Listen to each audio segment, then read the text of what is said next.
Imaginez posséder l'entreprise BlackRock qui possède 10 000 milliards de dollars d'actifs sous gestion. Imaginez être le conseiller de tous les présidents sur l'avenir économique. Imaginez être au courant de tout ce que personne ne sait et de pouvoir influencer le monde en quelques coups de fil. Eh bien, c'est le quotidien de Larry Fink, financier le plus puissant au monde. Il existe deux écoles lorsqu'on parle de Larry. La première est la peur d'une domination mondiale par ce dernier, et la deuxième est le respect du succès et de la grandeur d'un homme parti de zéro. Écris-nous en commentaire de quelle école tu fais partie. Avant de commencer, je te laisse cliquer sur le bouton s'abonner et liker cette vidéo. Ça nous soutient énormément. Le début de la vie de Larry, l'ascension.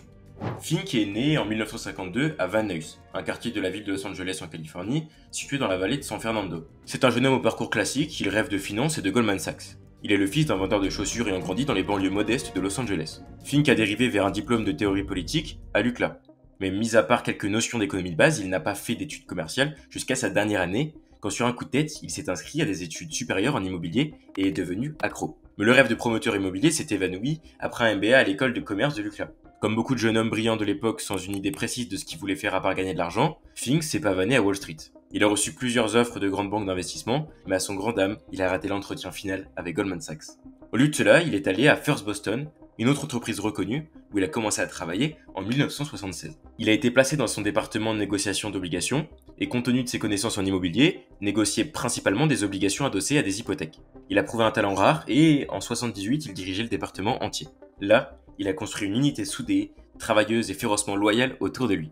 Beaucoup de membres de son équipe étaient juifs, ce qui a amené certains membres de l'entreprise à surnommer le bureau de Fink Little Israel. Tout se passe comme prévu pour Fink, qui se hisse au plus haut niveau et commence à se faire un nom à Wall Street. En effet, il est talentueux, réalise de gros coups sur les marchés, et à seulement la trentaine, Larry devient le plus jeune directeur de l'histoire de la First Boston Bank. Une chute de courts instants. Mais le ciel s'est effondré.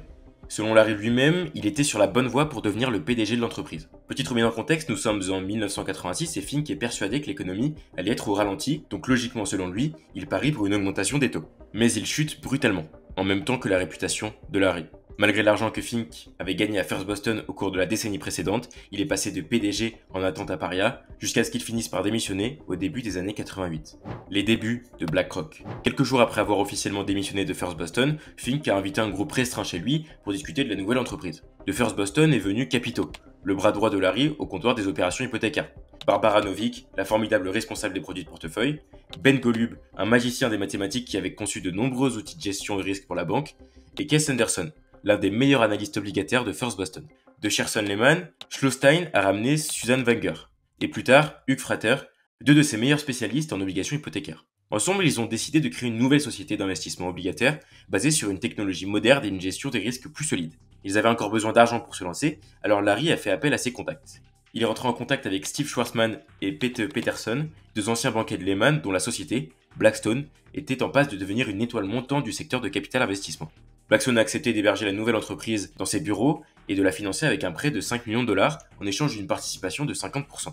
Compte tenu de la marque émergente de Blackstone, Fink et Schlostein ont décidé de s'y associer en nommant leur nouvelle société Blackstone Financial Management. BFM a alors connu un bon démarrage grâce à ses connexions plaquées or. Au cours des 6 premières années, l'entreprise a géré environ 23 milliards de dollars et les 8 associés fondateurs ont été rejoints par environ 150 employés. Le marché obligataire était sur une lancée et les régimes de retraite ont été attirés par le pédigré de Fink et de son équipe. Mais avec Blackstone, la société de base qui héberge Fink et ses acolytes, le courant ne passe plus du tout et Larry prend la décision de quitter le navire. Peterson et Schwarzman ont été séduits par l'idée de BlackRock en hommage à Blackstone et ont béni le nouveau nom. En 1994, Blackstone a finalement vendu sa participation dans BlackRock pour 240 millions de dollars à PNC Bank à Pittsburgh, qui a intégré toutes ses opérations de gestion de fonds dans BlackRock et l'a finalement coté en bourse. Une offre publique initiale longtemps évoquée est finalement arrivée le 1er octobre 1999, date à laquelle les actifs sous gestion BlackRock arrivaient enfin à atteindre les 165 milliards de dollars. Tenir le monde financier. Le monde de la finance est un monde de requins, et Larry Fink l'a compris. L'entrée en bourse de BlackRock signe le début d'innovations multiples, mais surtout le début de la conquête de Wall Street, des États-Unis, de l'Europe, mais aussi du monde entier. Lorsqu'en 2000, la bulle technologique a éclaté, les activités de BlackRock ont brillé, attirant un maximum d'investisseurs et de fonds. Cela signifie qu'elle pouvait désormais utiliser ses propres actions comme monnaie d'échange avec laquelle acheter des rivaux en se développant par le biais d'acquisition plutôt qu'en frappant simplement aux portes de clients ou en créant des nouvelles équipes à partir de zéro. L'histoire de l'industrie de l'investissement est criblée d'acquisitions qui ont mal tourné, mais BlackRock a utilisé sa cotation pour se transformer d'une maison d'investissement obligataire étroite en le plus grand gestionnaire de fonds au monde. Le premier accord a eu lieu à l'été 2004 lorsque BlackRock a acheté State Street Research, un gestionnaire de fonds appartenant à l'assureur MetLife, pour 375 millions de dollars. Et c'est ici que Larry devient le roi de Wall Street. Probablement l'une des plus grosses fusions de l'histoire de la finance, en 2009, l'acquisition de Barclays Global Investors. Alors que les marchés sont encore en péril dû à la crise des subprimes, Larry en profite pour multiplier par 2 la taille de son géant, en s'offrant pour 13,5 milliards de dollars la filiale de gestion d'actifs de Barclays.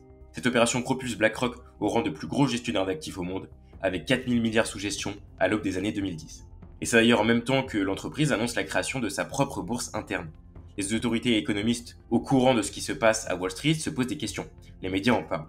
Ça y est, Larry Fink est devenu l'homme le plus influent de Wall Street. Sa conquête en Europe mériterait une autre vidéo. D'ailleurs, si le sujet te plairait, n'hésite pas à nous le faire savoir en commentaire.